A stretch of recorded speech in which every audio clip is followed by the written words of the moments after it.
This video is brought to you by Osmocote, the planter's plant food. Hello, I'm Dan Gluesenkamp here at Designscape Horticultural Services in Nashville, Indiana. And today we're going to be talking about water features that you can have around your home or business. This one right here is just what we call a bubbling rock. A lot of people call it our Moses rock since he struck the rock and out came water. But it looks pretty fancy. You can see the water coming out both sides. This is a natural piece of limestone that we found and specially picked out for this. But what we've done here is we've got a hole that we dug that you can't really see that's probably 6 feet across and about 3 feet deep.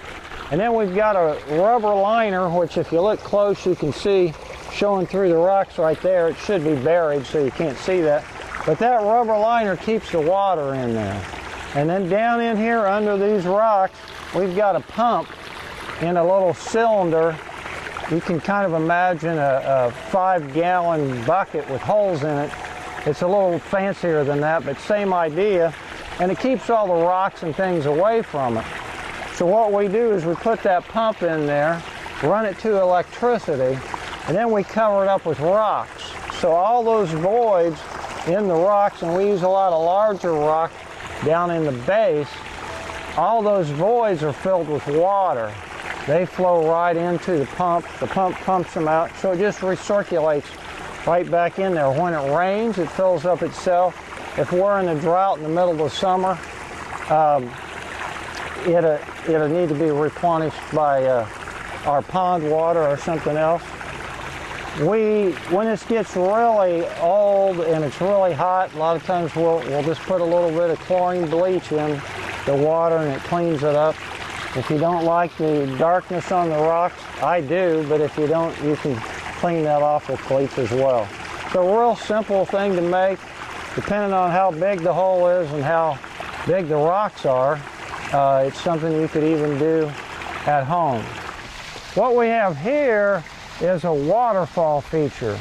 This is a little more in depth than the pondless waterfall, the bubbling rock that we looked at before. This actually has a pond with a reservoir of water. And we actually suck water for this out of the pond, and we'll show you that in a minute. But we pump that up underneath here into a box called a biofalls, but a box that actually pumps the water over this falls back here.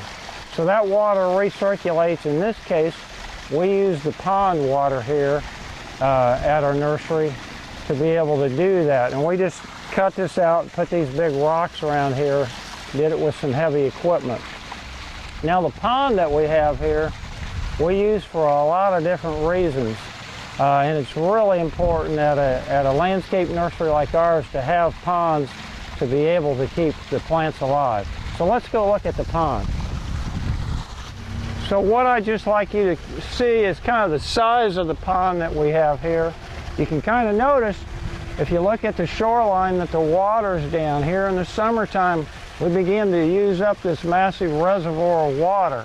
And we're very careful about how we use our water because we really have a finite amount we can use each season.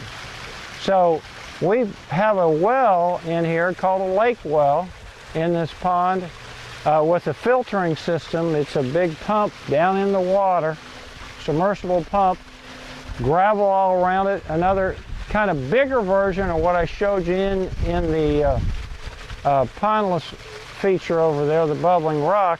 Got a big pump down in the water, only it pumps it up to pipes that we have underground which go all around the nursery here.